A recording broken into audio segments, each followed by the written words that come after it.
রোজাদার যখন সারাদিন রোজা রাখে, সারাদিন যখন সে উপবাস থাকে, না খায়, না খাওয়ার কারণে তার পেটের মধ্যে টক্সিন জাতীয় এক প্রকারের গ্যাস সৃষ্টি হয়, ঠিক কিনা আমার বাবা? যে গ্যাসের কারণে ওই রোজাদারের মুখে একটু দুর্গন্ধ আসে। আল্লাহর হাবিব বলেছেন, রোজাদারের ওই মুখের দুর্গন্ধ আল্লাহ সুবহানাহু ওয়া তাআলার কাছে মিশক আম্বরের চেয়ে বেশি প্রিয়। সুবহানাল্লাহ। মিশক আম্বর। আপনি রোজা রেখেছেন, আপনার বন্ধুর সাথে কথা বলছেন, বিবির সাথে কথা বলতেছেন, বাজারে গিয়ে কথা বলতেছেন, সবাই বলতেছে আপনার মুখে গন্ধ, আপনার মুখে গন্ধ। আল্লাহ পাক আপনাকে কত ভালোবাসে।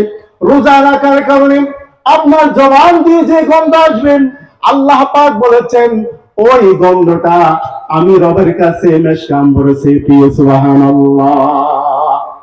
আমার বাবারা, রোজাদারকে আমার আল্লাহ পাক এমন সম্মান দান করবে, হাসরের ময়দান পেরিয়ে জান্নাতের মধ্যে স্পেশাল একটা গেট বানাবে।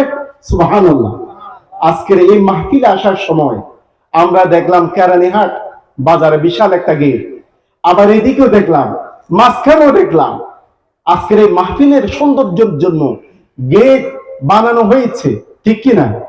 আপনারা যারা আল্লাহ পাকের বান্দা, রাসূলের উম্মত, আপনাদের মর্যাদা কতটুকু দেখেন।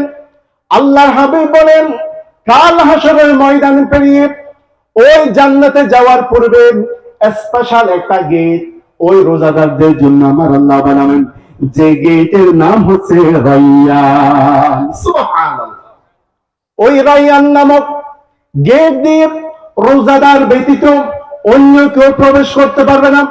যারা আল্লাহ পাককে খুশি করার জন্য বিবির ভালোবাসা ত্যাগ করেছেন, পেটের উদুরপূর্তি খাবার খাওয়া থেকে ত্যাগ করেছেন, একমাত্র আল্লাহ পাকের খুশি করার জন্য আল্লাহ পাককে ভয় করে মাহে রমাদানুল মুবারকে রোজা রাখবে, আমার আল্লাহ রাব্বুল আলামিন পুরস্কার হিসেবে তাকে রায়্যান নামক জান্নাতে দান করবে। সুবহানাল্লাহ।